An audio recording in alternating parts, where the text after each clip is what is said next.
We've modified the markup so that it's a little bit more flexible. We can now go ahead and add more photos if we want to our gallery. So I'll just go ahead and copy and paste a few of them here. And when we refresh the page here, you can see that our stage dynamically resizes and we have additional photos there. However, you can see that our gallery, without using jQuery, is actually pretty broken right now. So let's see what we can do to fix that. So we'll switch back to our text editor and we'll just go ahead and delete those two photos that we added and refresh the page. There we go, back to normal. And let's switch over to application.js. So just to review our strategy here, we have placeholder list items, and those are floated. Inside of those placeholders, we have our photos, which will be absolutely positioned. We'll do that with jQuery. The reason that we have those placeholders is so that when a photo enlarges, we can maintain the flow of the page.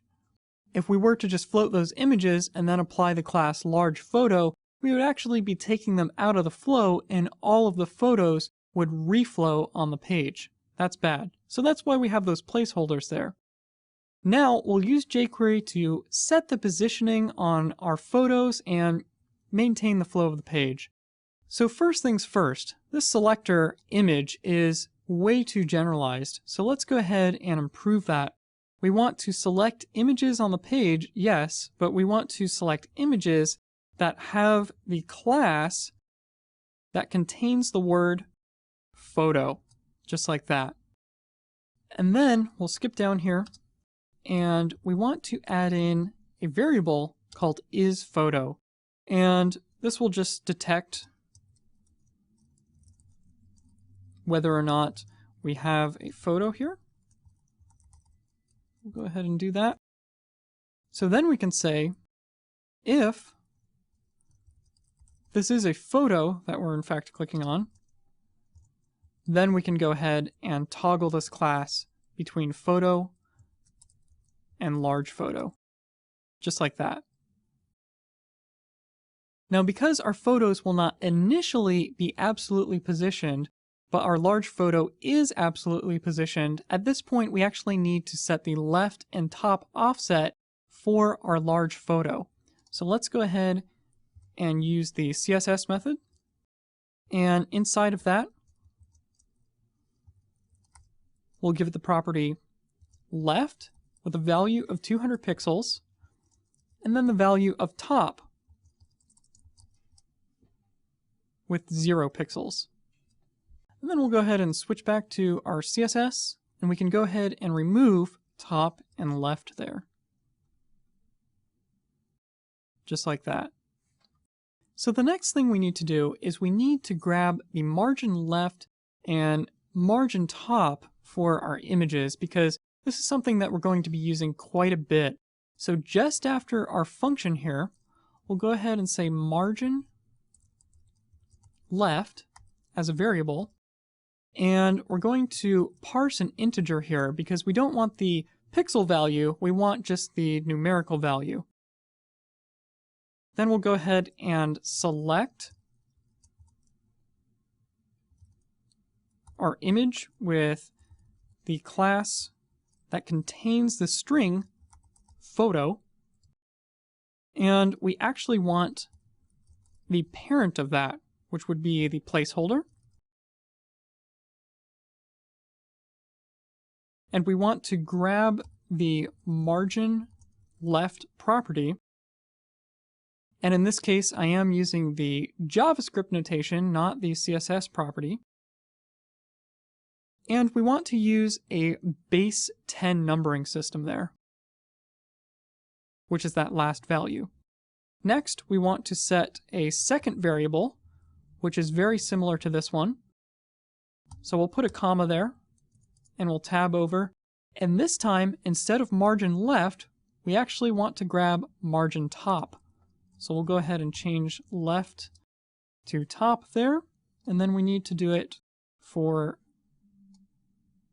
this value here. And there we go. Now, this will make our calculations a lot easier. So the next thing we need to do is when the page loads, we need to set the initial absolute positions on the images relative to their parent containers. So here's the secret. The images will still be absolutely positioned, but they will be absolutely positioned when the page loads. So you don't have to do the manual work of absolutely positioning them in the CSS. So let's go ahead and do that. In order to do this for each image, we need to, again, use this same selector, all the images on the page that have the class name that contains the string photo, and then we're going to go through each one of them. On each one, we're going to execute a function, and we're looping through each one, so we'll pass index to that function. And we'll put a semicolon there. And first, we need to grab the position of the parent. So we'll say this parent position.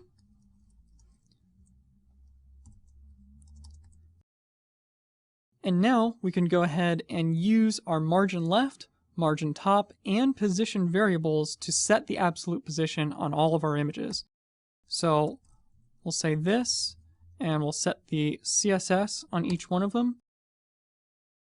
We'll say position absolute. Left will be position left plus our margin. And then top will be position top. This is the actual position of the photo plus the margin top for our placeholder. Just like that. And we'll put a semicolon there. So that's ready to go. So let's go ahead and switch over to the browser and refresh the page just to see how we're doing.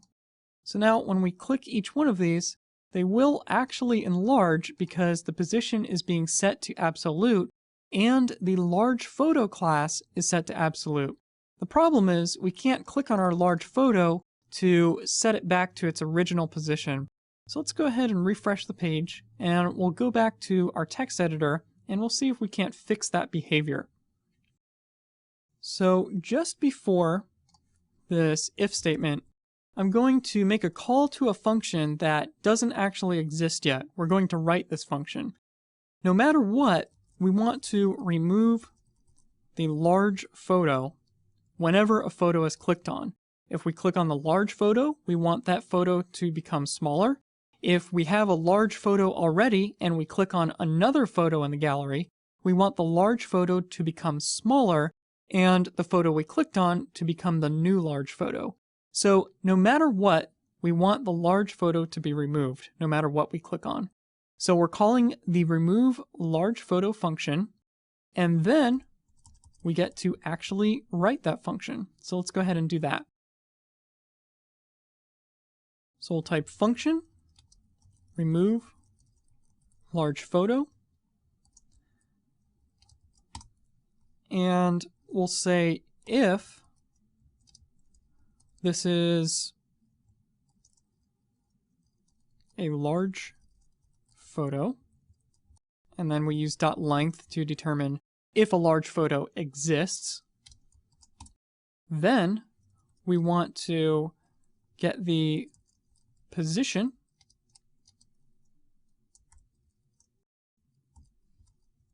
of our large photo placeholder. So the placeholder would be the parent of the large photo.